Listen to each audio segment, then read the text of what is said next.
All right, maybe your kiddo is already back in school, or maybe they're heading back next week, but it is that time of year again. Families gearing up for a new school year, and a reminder that kids need to be ready in quite a few ways, especially when it comes to their health, as we welcome our medical expert, Dr. David Winter from Baylor Scott & White, to join us for his advice on how to make that transition from summer fun time to the regimen of school schedules. Never an easy transition. Dr. Winter, good morning. Good morning. Good to be with you. Well, let's talk about wrapping up summer and trying to get your kiddos ready for a new school year. What are your top suggestions for the parents tuning in? I know a lot of families like to take their kids in for an annual checkup before the school starts. That's a good idea. Good idea then to check on vaccinations, make sure they're up to date.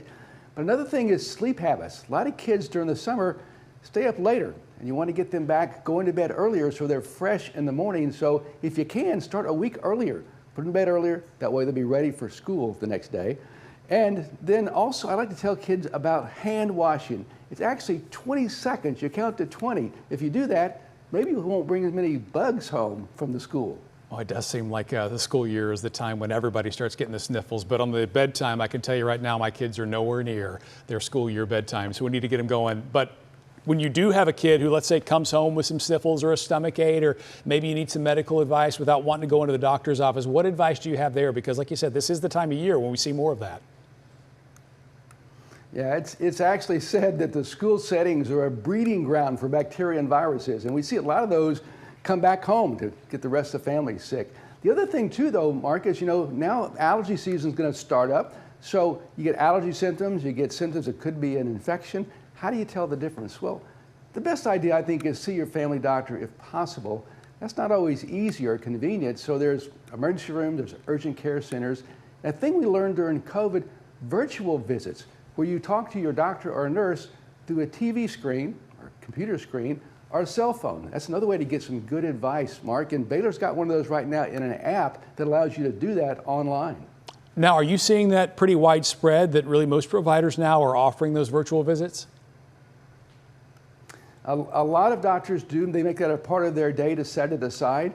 And actually, you can get that done without even having a doctor available. You can go on the line and get this actually on your cell phone. If you do that, actually it's kind of fun, because as you pick up the cell phone and go on the Baylor Scott & White app, first thing it says is, how can I help you? When you punch in yes, you automatically get some advice back on the phone, which is actually pretty convenient. Well, that is convenient for a parent who has spent way too many hours in the waiting room. So I appreciate that. Do you think that this is really the future of where we're going, is some of these virtual visits as kind of a screening process before you do head to go see the doctor in person? Yeah, it's catching on more and more. And what we found actually, when people go in and use the app for advice, and when we ask them, what did you really plan to do?